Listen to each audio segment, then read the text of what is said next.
Bonsoir à tous, j'espère que vous allez bien en ce samedi soir. Vous êtes bien sur la chaîne Sam Agriculteur Indépendant et Sam c'est moi. Alors cette petite vidéo, très courte, va être sur l'intérêt du travail du sol, notamment pour le désherbage. À l'occasion de la fin de mes semis des couverts végétaux, je suis arrivé dans une parcelle historiquement sale, où j'avais même fait une vidéo sur les difficultés du désherbage, et je voulais vous montrer l'impact du travail du sol sur le fait de faire relever plusieurs fois, notamment cette année, des plantes qui nous gênent le reste de l'année dans nos cultures. Alors c'est le thème de cette vidéo, si ça vous intéresse, on est parti.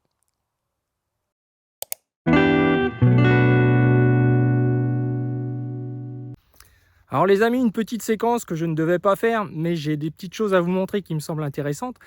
Donc là, je suis arrivé sur le deuxième site, j'ai démarré à semer les couverts végétaux, la suite, avant d'attaquer les semis de colza avec ce même outil. Donc on est le 28 août, mais je voulais vous montrer l'impact du travail du sol sur le désherbage, parce que certains d'entre vous se disent peut-être, il a passé 2 coups d'outil, est-ce que c'est vraiment utile, etc. Ou alors certains font tout en ce moment en une seule fois. Dans l'approche globale, le désherbage c'est quand même important. On est dans une parcelle ici où j'ai fait une vidéo sur le salissement, les loupés de désherbage si vous vous rappelez. Donc on voit que c'est surtout les tours de champ. Mais je voulais vous montrer l'impact du travail du sol, puisqu'on a fait une micro-fissuration où ça avait déjà reverdi, grâce à la météo aussi, faut le dire, grâce à la fraîcheur qu'on avait conservée, si vous vous rappelez, après moisson. On a passé, donc on a désherbé avec le passage de disque que nous avons fait. Donc on retrouve les billes qui ont fait leur travail, on a même l'impression que c'est rayonné, alors qu'en fait c'est l'emplacement de la bille, c'est l'emplacement du réappui. On a pris quand même 60 mm quasiment et au total on est à plus de 150, donc depuis la moisson. On voit que ça n'a pas abîmé la structure dans des sols ici où il y a à peine 10-15% d'argile. C'est vraiment des sols qui se referment, en tout cas cette parcelle-là. Et on voit qu'en semant notre couvert végétal, on va désherber, alors évidemment pas à 100%, mais en tout cas on évite l'usage du glyphosate. On pourrait sans doute l'avoir fait avant, mais c'est aussi toute une organisation, c'est utiliser un produit qu'on va réutiliser encore sur les couverts, et certains d'entre vous sont déjà de glyphosate. Moi je pense que quand on peut éviter c'est important, d'autant que j'en ai déjà parlé, mais on avait vu que l'impact sur les pailles était quand même présent, donc voilà, il va rester sans doute 10, 15, 20%. Ça permet aussi de voir l'état des repousses. J'ai observé dans cette zone un peu plus argileuse déjà des repousses un petit peu mâchouillées, sans doute par des petites limaces. Donc ça veut dire que même le couvert, on va devoir le protéger avec un anti-limace. Donc voilà, dans la notion un petit peu globale, on essaye de tirer, c'est logique, et je pense que vous faites pareil. Voilà, mais je voulais juste vous parler quand même de ça, que tout travail du sol a cet objectif-là. Il y a l'évolution des pailles, mais l'aspect aussi de désherbage. Et là, une météo comme on a là, c'est une occasion exceptionnelle de faire relever des choses qui habituellement relèvent plutôt fin septembre, octobre, novembre. C'est plus la période de ces plantes-là. Donc finalement, on se dit que ça lève qu'à ces périodes-là, mais est-ce que c'est pas uniquement à cause du manque de pluviométrie d'été que ces plantes-là ne lèvent pas? C'est peut-être pas lié à un photopériodisme ou quelque chose comme ça, parce que là vraiment, on a cette année 2 fournées de vulpin régras liées à chaque séquence de travail du sol et à la pluviométrie qu'on a la chance d'avoir, mais aussi à un travail qui permet un bon lit de semences, de conserver la fraîcheur, de ne pas faire trop d'excès de terre fine.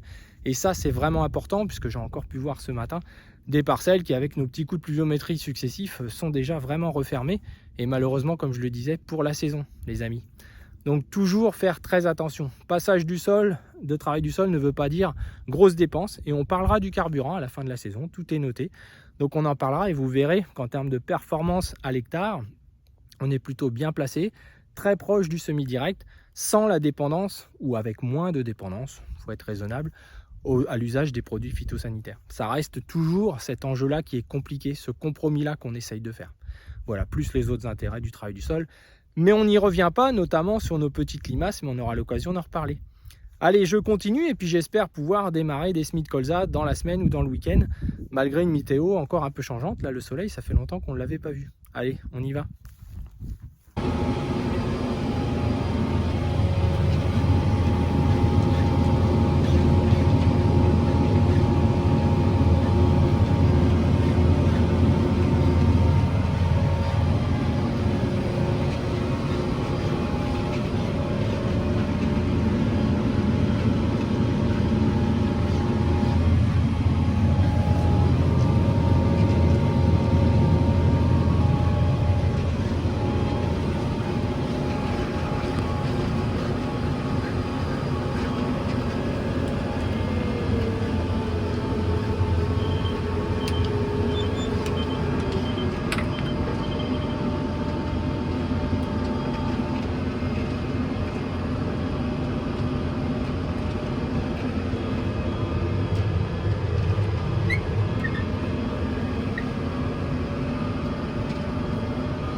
n'a pas eu des grosses quantités d'eau, mais finalement ça permet de ne plus faire de poussière.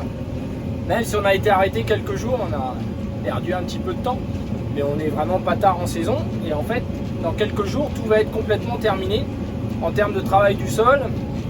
Et on va être vraiment dans l'observation, les réunions avec les partenaires. On parlera de couverts, on parlera des semences aussi. Hein, le traitement de semences, le triage, donc il y a tout ça à faire. Et puis nos tournesols qui malheureusement sont un petit peu en train de souffrir de l'humidité. Hein. Il y a déjà des têtes qui pourrissent.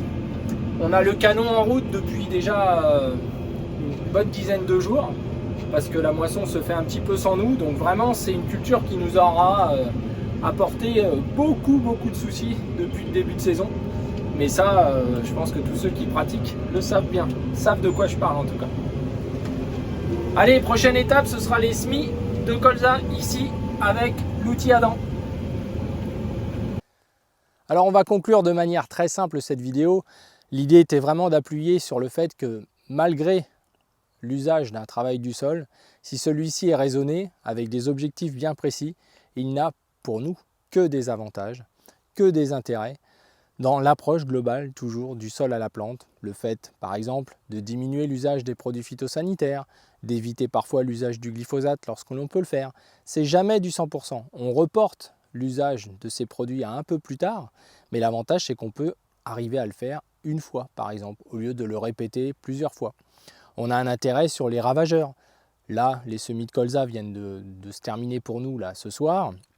Et il est clair que j'ai beaucoup d'appels de partenaires qui ont des problèmes, notamment avec les limaces. Certains d'entre vous en avaient parlé dans les commentaires.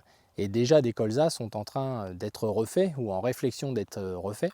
Alors ça, c'est évidemment dans les régions où il y a de la pluviométrie. Malheureusement, dans d'autres régions, ce n'est pas le cas. Alors la pluviométrie va vite s'en aller. On est bien content que les premiers colzas soient bien rayonnés. Hein, ça nous soulage évidemment. On n'a pas eu ni d'altise, ni de petite altise, ni de rien du tout. Donc ça, c'est plutôt bien. Alors vous informez les amis que je vais vous mettre cette vidéo en ligne en ce samedi soir pour vous donner un petit peu de mes nouvelles, mais que vous allez avoir mardi une grosse vidéo de 30 minutes que j'ai fini là ce soir de monter, que je vais finir ce soir de monter, qui va représenter l'ensemble du travail pour la préparation des colzas avec un semoir à dents. Donc là, on va parler de beaucoup de sujets. On va parler des différents sols, des limons, des cailloux. On va insister sur l'aspect de la profondeur de semis. Vous allez voir, je pense que ça devrait vous intéresser. Beaucoup d'échecs sont liés à des mauvais positionnements des graines, dans le mulch notamment, qui est un endroit pas du tout favorable à la vie, tout simplement à la vie d'une plante, hein, à la germination, parce que c'est un endroit sec, c'est un endroit plutôt acide, c'est un endroit qui peut parfois même être trop soufflé, hein, et qui peut, dans certains cas, même manquer d'oxygène du fait d'une activité biologique intense, donc on en reparlera. Mais là, dans cette vidéo, je précise les aspects justement de réglage de profondeur avec des exemples concrets. Alors c'est pour ça qu'elle dure 30 minutes, car je me suis permis d'aller depuis le désherbage de nos repousses de céréales qui ont fait la couverture jusqu'à aujourd'hui. On parlera donc des désherbages de pré-semis. Bref, c'est une vidéo assez complète où je me permets de prendre le temps, parce que c'est important.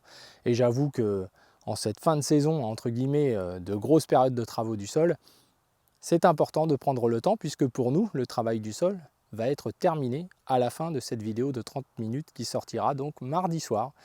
Donc je vous y invite et je vous invite à être prêt à la regarder en entier. Ce serait vraiment sympa et je pense que ça vous intéressera. En tout cas, elle correspond à une partie de ma vie de ces derniers jours. Petite nouvelle aussi, il y a Innovagri dans notre région. Innovagri, c'est la grande fête du machiniste, donc je n'avais pas forcément prévu de m'y rendre. Et comme je suis à jour dans mon travail, je vais essayer d'aller faire un petit tour mercredi. Donc si certains d'entre vous envisageraient d'y aller, on pourrait se retrouver si vous le souhaitez pour échanger un petit peu ensemble en 3D. Donc j'essaierai d'être sur un site connu. Alors j'ai pensé, j'ai pas d'action chez eux, je vous le redis, mais au moins vous pourrez m'identifier en vous rappelant de ça. Donc chez les outils bleus, je vais essayer d'y être aux alentours de midi, midi et demi sur le stand des outils bleus. Et si certains, j'aurai un polo comme ça. Donc si certains veulent venir et qu'on échange ensemble, ce sera avec plaisir de boire un petit coup tous ensemble. Voilà, bah écoutez, je vous souhaite à tous une bonne soirée. Je vous dis, n'oubliez pas de n'oubliez pas de partager et de vous abonner les amis. C'est la meilleure de nos reconnaissances. À bientôt!